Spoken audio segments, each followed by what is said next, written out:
Hi, welcome back to the New York Virtual Photo Salon. I'm Lavon Hall, your host for this event. Hope everyone enjoyed a trip down memory lane with the last episode. It reminded us of how much we've missed the in-person salons. If you've never been to one, make sure you click on last week's link. Or if you've never seen any of our virtual photo salons, click on any link in the description. I'm so excited to have Néstor Pérez-Molière as our guest for this evening. He's such an amazing artist, educator, and storyteller. So leave us comments, subscribe, and like this channel. Now get prepared for the show. Thanks for watching. Hello, my name is Néstor Pérez-Molière, and I came from Puerto Rico in my early 20s, but I have been living in the Bronx for a very long time. I have been a photographer for almost 20 years now, but I have been working recently with performance, video, printmaking, and drawing. And as you can see from this video, I love eating tres leches cake as a way of talking about our relationships with food.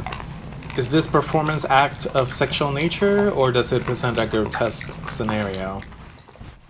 But my work also plays with different forms of self-portraiture to speak about the uncomfortability of the body from a masculine, cisgender, and queer perspective. In this performance, the action follows the fitting of many pants, of which none fit my body.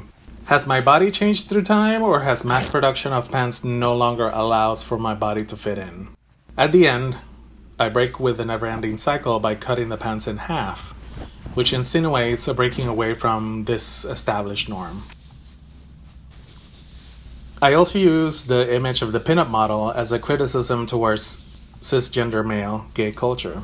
In this performance, I use projections of this type of model, or let's actually call it what it is. It's body worship gay porn. The projections are over my body, which is considered fat in this day and age. The idea is to juxtapose reality versus an ideal that a lot of people won't be able to achieve. And of course, I add some humor because not everything has to be serious.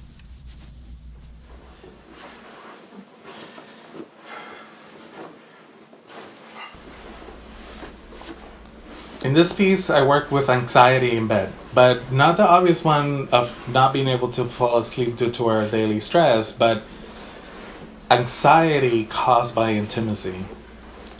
The body in the bed is confronted by the viewer's gaze, which causes anxiety and makes it spin, while at the same time hiding its body.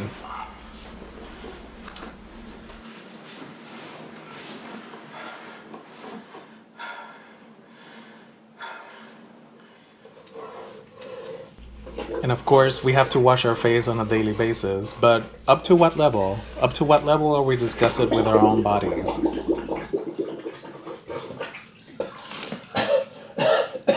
All of these performative works that you've seen speak about the new commodification of masculine bodies. Something seen first in the cisgender male gay communities, but now seen in mainstream media.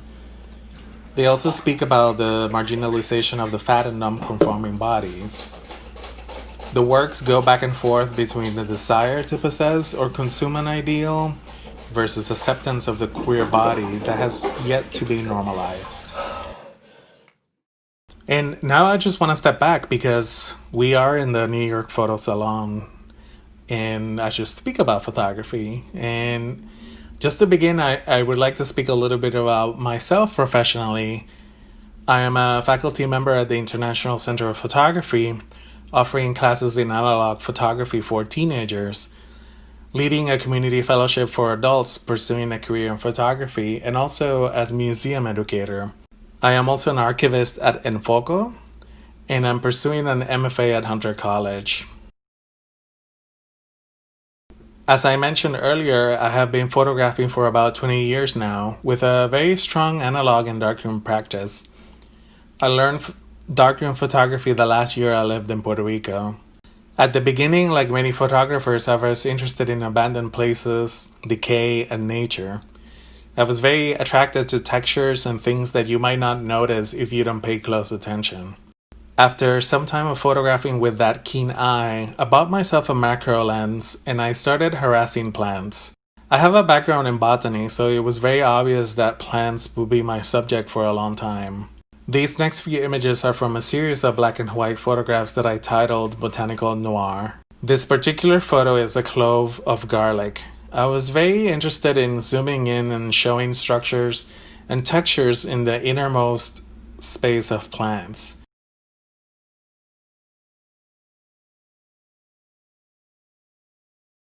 I still photograph plants to this day, but have also been playing with landscape and nature. This other photo is in Colorado, shot in a medium format a couple of years ago. But how did I go from plants to performing in front of my camera?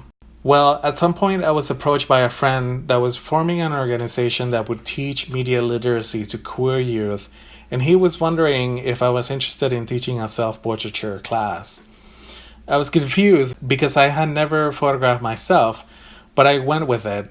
I was immediately hooked. Self-portraiture became a way to explore myself and talk about a lot of the worries and anxieties that were plaguing me. This quote-unquote pentaptic were the first self-portraits I captured. I decided to work with my skin folds, and using lighting, I abstracted them into a form of sculpture. And I kept playing. At some point, I became interested in social media and the way that men present themselves in the medium, specifically men with idealized bodies. I was toying with the idea of a fantasy. What if I had a body like that? I ended up with a series of work that is titled Wearing Bodies. I appropriated idealized body parts from social media and then photoshopped them into my own body. Note that the work is performative in the sense that I was mimicking the way in which I was going to wear that idealized body part as if it was an article of clothing. In 2017, I was privileged to be part of the Artist in the Marketplace program, which meant that my work would be featured at the Bronx Museum of Art's 4th Biennial. I continued working with the idea of wearing bodies, but using live models this time. The models would pose for me, and then I would step into the frame, attempting to take over their present. These were shot in film and later photoshopped. As you can see, I'm struggling on trying to take over these idealized bodies. To this day, I still work with my body and ideals. As I mentioned earlier, I also work in printmaking. These are etchings, but based on my photography. The body is reduced to a line. I use ferric acid and different techniques to etch lines on a copper plate. Later, I ink the plate and run it through a press to then print the image. All in all, these 12 copper plates speak to the trauma of one's own body. I also work with food in my creative practice. At some point, I wanted to be a food photographer, but I used the medium to talk about emotional eating. I was interested in working with trigger foods, those that would spark an emotional binge. What were the emotions that would trigger emotional eating? I decided to continue to navel gaze and study myself. Which foods were a trigger to me, and how did they relate to specific emotions? In the Emotional Eating Cookbook, you'll learn how to prepare unhealthy foods, but also which moods they're paired with. My guiltful morning pancakes have to do with feeling utterly lost as soon as you wake up. What am I going to do today? Am I going to have fun, or do I have to be responsible?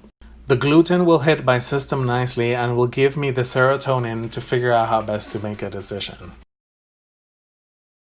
I continued working with my binges, but from a diaristic perspective. I was intrigued to know how often did I binge eat my favorite foods. I also became interested in chemigrams. For those of you that don't know what a chemigram is, it is an obscure photographic process in which the artist uses a variety of substances over the photographic emulsion. In my case, I became interested in using food as a substance that would influence the way in which the emulsion would react to the developer and fixer.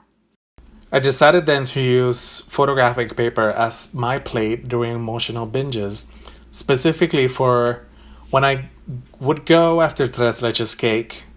Every time I would feel depressed and would go after this particular trigger food, I would document the session by placing it over the photographic emulsion. Then I would develop it in regular darkroom chemistry. I did that for about 10 months. The result was a diary of my emotional eating. These days I'm very interested in food. Here you can see the beginnings of a still life project that I'm trying to develop. Still life with lime cake, tea, and projected body uses the traditional vanilla style of still life to speak about the body. But at the same time, I'm also trying to let go of so much control. I have been working so much in the studio where every single detail is thought through. I'm playing with a Holga camera and just letting go. In this photo, I captured double exposures of the forest and the Catskills. But I also continue to work in the realm of self-portraiture. I'm currently working in a series that attempts to talk about mental health, home as a safe cocoon, and conversations with myself. Thank you so much for tuning into this entire video. I leave you with a happy photograph with some of my students. Oh my goodness, thank you, Nestor. That was so entertaining. Anyone that knows me knows I love a tasty cake. I hope you all enjoyed Nestor's presentation. Please give it a thumbs up, leave comments, and subscribe to see our upcoming artists. Thank you all for tuning in. And the New York Virtual Photo Salon Committee, I'm Lavon Hall, and we'll see you soon with some more exciting speakers.